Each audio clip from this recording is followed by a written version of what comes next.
Neste vídeo vou resumir um livro chamado Road to Ruin: The Global Elite Secret Plan for the Next Financial Crisis. Caminho à ruína, o plano secreto da elite mundial para a próxima crise financeira. O livro explica como esta crise vai acabar e o que você pode fazer para se proteger. O livro foi escrito pelo Jim Rickards, um dos meus economistas favoritos. O nome do livro soa como uma teoria conspiratória, mas o conteúdo está longe disso. Para compreender por que Jim escreveu tal livro, precisa primeiro entender quem é Jim Rickards, além de ser economista e cientista. Por muitos anos, Jim trabalhou como advogado com um grupo de pessoas da elite que dirigem as mais poderosas organizações financeiras do planeta, como o Banco Central da América, também conhecido como Fed, o Fundo Monetário Internacional, Wall Street, etc. Quando certas leis são aprovadas, é muito difícil para uma pessoa ordinária compreender as implicações, mas, como advogado e economista, Jim pode ver o propósito por trás e seus efeitos na economia mundial. O autor diz que as elites globais têm um plano, e este plano não envolve você, envolve sua riqueza. Para muitas pessoas, as elites globais são um grupo de pessoas misteriosas que vestem moletons e se sentam à roda de uma mesa redonda para discutir o futuro do mundo. Mas, de acordo com o autor, não há segredo em quem são essas pessoas. Eles são banqueiros principais de grandes países, ministros das finanças e acadêmicos. Ele até os nomeia no livro. Aquilo que eu adoro do autor é que ele nunca fez uma declaração que não seja apoiada pela ciência, dados e evidências. Resumirei o livro em 3 partes. Primeiro, eu explicarei por que estamos em crise hoje. Segundo, como tudo terminará e qual é o fim do jogo. Finalmente, quais são as ações que você pode tomar para se proteger. Parte 1. Para compreender por que nós estamos hoje com problemas, o autor analisa 2 crises que aconteceram no passado, 1998 e 2008. Muitas pessoas sabem do 2008, mas não sobre 1998. Em 98, um dos maiores fundos de cobertura, chamado Gestão de Capital de Longo Prazo, fez uma grande quantidade de investimento de risco em derivativos e quase causou uma grande crise financeira. Quando Wall Street e o Banco Central da América perceberam a gravidade do problema, tiveram que salvar o fundo de cobertura. Caso contrário, os grandes bancos entrariam todos em colapso como um dominó. O autor foi uma das pessoas na sala que realmente fez um acordo para evitar a crise financeira. Jim diz que o mundo esteve a poucas horas de um grande colapso. A principal causa do acidente de 98 foram os derivativos. Tenho certeza que você está dizendo, mas o que raios é um derivativo? Bem, dito de forma simples, os derivativos são só formas sofisticadas de jogo. Por exemplo, digamos que peço 10 mil euros emprestados ao seu amigo. Depois que a transição terminar e assinarmos toda a papelada, liga para você e digo: "Ei, você gostaria de apostar que eu vou devolver o dinheiro do seu amigo?" Se você concorda em apostar, se cria um derivativo. Um derivativo é uma aposta sobre o preço futuro ou a probabilidade de algo. É criado do nada, não é transparente, não é regulamentado e não tem limite de tamanho. De acordo com Warren Buffett, os derivativos são armas de destruição em massa.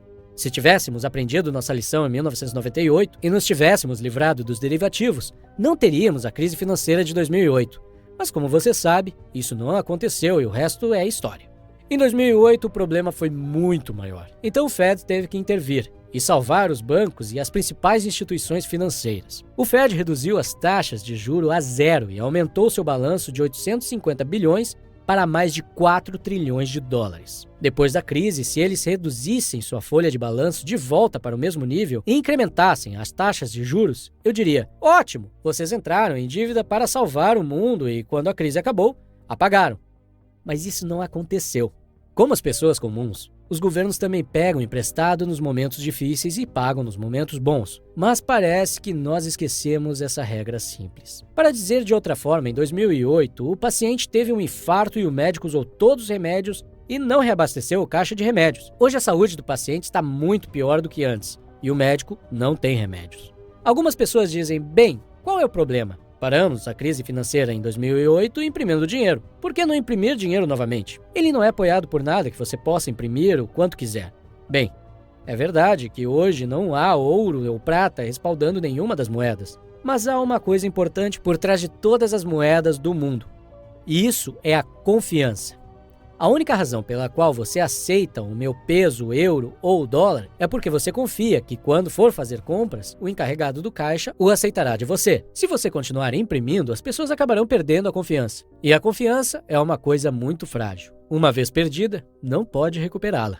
Se continuar imprimindo dinheiro, as pessoas dirão: "Você sabe o quê? Não me sinto confortável com o que está acontecendo. Só tire-me desse papel e dê-me uma coisa tangível." Agora você pode dizer para si: "Isso é estúpido, por que não aprendemos as lições? Por que continuamos fazendo as mesmas coisas?" Segundo o autor, uma das razões principais é que os modelos econômicos que se usam hoje estão desatualizados. Se você usar o modelo errado, você sempre terá o resultado errado. Se os modelos desenvolvidos por Keynes funcionavam, isso não significa que funcione hoje também.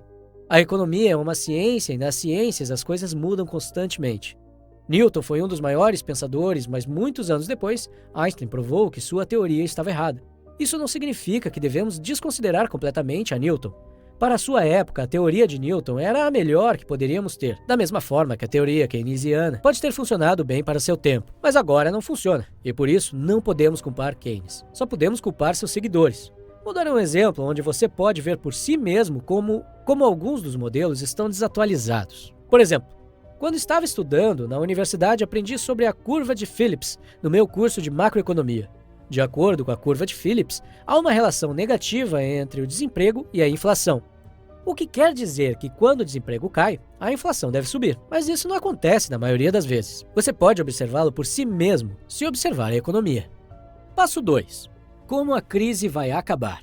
Os mercados financeiros são sistemas dinâmicos complexos como os que você vê na natureza, como os terremotos. Quando o terremoto acontece, a energia deve ser liberada. Você não pode parar um terremoto quando ele está acontecendo, mas por um segundo imagine que você possa pará-lo.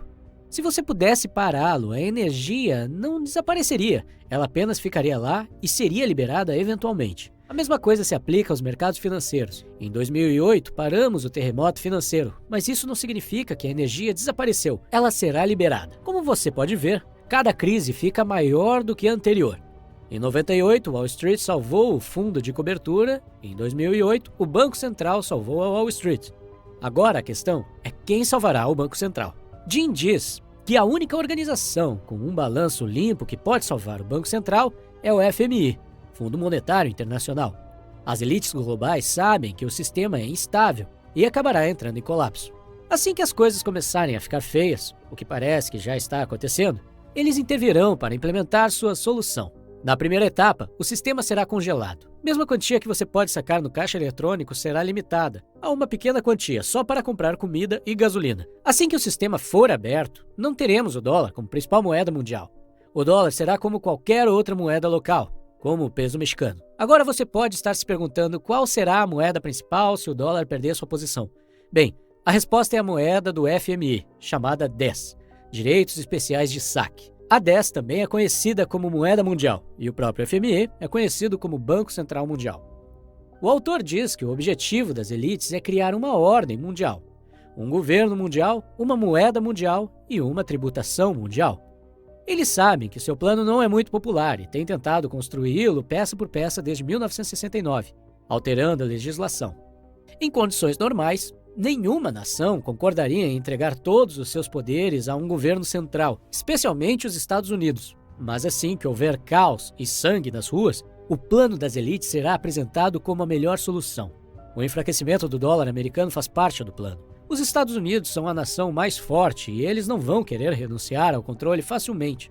Mas assim que o dólar cair e a crise chegar ao país, as pessoas vão querer uma solução. Durante tempos difíceis, como uma guerra, as pessoas querem um governo central forte e estão dispostas a sacrificar e aceitar as soluções que vêm do governo. Desta vez, não teremos uma guerra armada de verdade, senão uma guerra financeira, que é muito pior do que uma guerra real. A guerra financeira afeta todos os países, todas as cidades. Entra em cada loja e em cada casa. Se essa solução funcionar e o DES se tornar a moeda de reserva, será bastante inflacionário. Se não funcionar, existe a possibilidade de voltarmos ao padrão ouro, mas pessoalmente duvido muito que isso aconteça, e é por isso que penso assim. Se você fosse dono de um restaurante McDonald's no centro da cidade, ficaria feliz se alguém abrisse um KFC próximo de você? Da mesma forma, os bancos não ficariam felizes se o padrão ouro fosse aplicado porque limita os seus negócios. Antes de passar para a parte final, Eu realmente apreciaria se vocês pudessem curtir esse vídeo. Esse tipo de vídeo financeiro leva muito tempo para pesquisar e preparar. Além de ler o livro inteiro, quase assisti 20 horas de vídeos e entrevistas com o autor para encontrar maneiras simples de explicar as ideias para vocês com clareza. De qualquer forma, vamos passar para a terceira parte. Finalmente, nessa parte compartilharei a estratégia de Jim para se proteger da crise financeira que se aproxima. Se eu lhe disser que definitivamente teremos inflação, você saberá exatamente o que fazer, né? Você compraria ativos tangíveis, como ouro, prata e terras. Por outro lado, se eu disser que teremos deflação, você também saberá o que fazer. Você teria mais dinheiro e compraria títulos. Jim diz que estamos no fio da navalha e podemos ir para os dois lados. Ele diz que você deve estar preparado para ambos cenários. Ele chama isso de estratégia de barra. Como você sabe, a barra tem 3 partes: peso à esquerda, peso à direita e a barra no meio, que mantém as duas partes juntas. Um lado da barra deve conter ativos inflacionários, como ouro, prata e terras. O segundo lado da barra deve conter ativos deflacionários, como títulos. Finalmente, o conector do meio deve ser dinheiro. Muitas pessoas não gostam de dinheiro e não querem segurá-lo, porque não tem rendimento, mas de acordo com o autor, você deve ter dinheiro por 3 razões. Primeiro, o dinheiro é uma proteção contra a deflação. Durante a deflação, o valor do dinheiro aumenta. Em segundo lugar, reduz a volatilidade do seu portfólio. Se qualquer um dos lados do seu portfólio se torna volátil, você pode dormir confortavelmente e não precisa vender nada para sobreviver. Você é aquele que pode fazer compras durante os tempos de volatilidade. Terceiro, o dinheiro oferece opções. Se você vira inflação ou deflação, pode facilmente girar para o lado oposto. A propósito, Warren Buffett é conhecido por ter uma enorme quantia de dinheiro no seu portfólio. Ele espera que a crise financeira aconteça e depois saia às compras e compra empresas que estão em liquidação. Ganhar dinheiro e preservar o dinheiro são 2 coisas diferentes. Muitas pessoas ganham muito dinheiro, mas não conseguem preservá-lo. Há uma história interessante no livro que descreve como algumas pessoas preservaram sua riqueza por centenas de anos. Perto do final do livro, Jim se lembra de um jantar com uma velha e rica família italiana. Esta família preservou sua riqueza por 31 gerações. 800 anos de altos e baixos no mercado.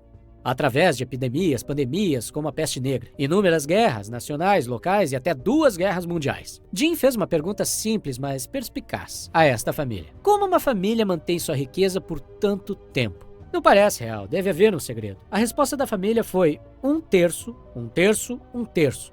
Isso são 3 terços. A família mantinha 1/3 da sua riqueza em imóveis e terras, o terço seguinte estava em ouro e o terço final em artes valiosas. Para uma pessoa comum como você e eu, pode ser muito difícil ter obras de arte com qualidade de museu, mas ouro e imóveis parecem relativamente fáceis de ter, especialmente ouro. O autor recomenda alocar 10% da sua carteira de investimentos em ouro e prata. Eu recomendo fortemente a leitura do livro. Vou deixar o link abaixo se estiverem interessados. Obrigado por assistir.